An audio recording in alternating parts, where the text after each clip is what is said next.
प्रभातम सुप्रभात good morning to all. ये गछटी समस्ते देखुंट यहाँ हूँ घी कुआरी आम ओडिया रे कहती घी कुआरी गछ आउ इंग्राजी कहती एलोवेरा। यार बटनिकल नेम हूँ एलोवेरा एंड फैमिली हूँ लिलियासी। यहाँ गोटे बहुत उपकारी गछ प्राय घरे घरे प्राय लगे लगाउछन्ति मु लगे। यही घी कुआरी रस को मुहरे घषिले चर्मर उज्ज्वलता बढ़ाइबा सहित चिक्कण और सतेज रखे।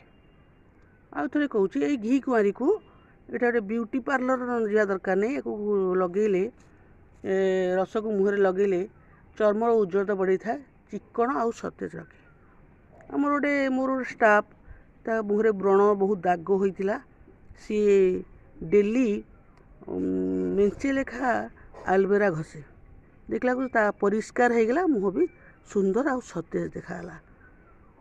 एथिरे vitamin C, vitamin B9, vitamin B12, calcium, copper, sodium, magnesium, potassium और जिंक आदि थाए।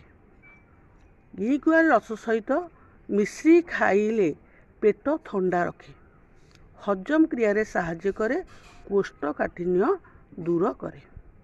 घी कुआरी रस पाटिर होइतिबा घा आदि को दूर करे। पाटिरे जो घा होइतिबो टुंडुका कि कौन होइतिबो घषिले भल हुए।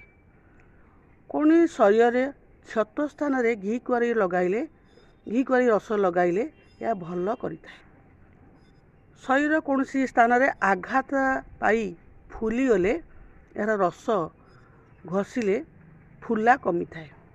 घी कुआरी रस मध्य चर्म रोग भली एक्जिमा को मध्य घषिले भल होता है। मुंडरे हुड़ा बा गरम लगिले घी कुआरी घषिले मुंड ठंडा होता है। एमती बहुत किछि अछि। विशेषकर ये घी कुआरी स्किन पे भल, मुंड ठंडा रखिबो, पेट ठंडा रखिबो बहुत। आबे मु देखुची ये मध्य गछ लगे हॉर्मोन भली काम करे, खूब गछ शीघ्र बढ़े। आई रसटा को लगे रस रे तार डालटा काटी या रस देई बा घी कुआरी गोटे पीस मध्य तार से डाल छोट डालटा रखी आपको पोती देले मध्य ये गछर कुआ दे थाए, भल बढ़ी थाए। तेणु ये घी कुआरी बहुत उपकारी गछटिए को मध्य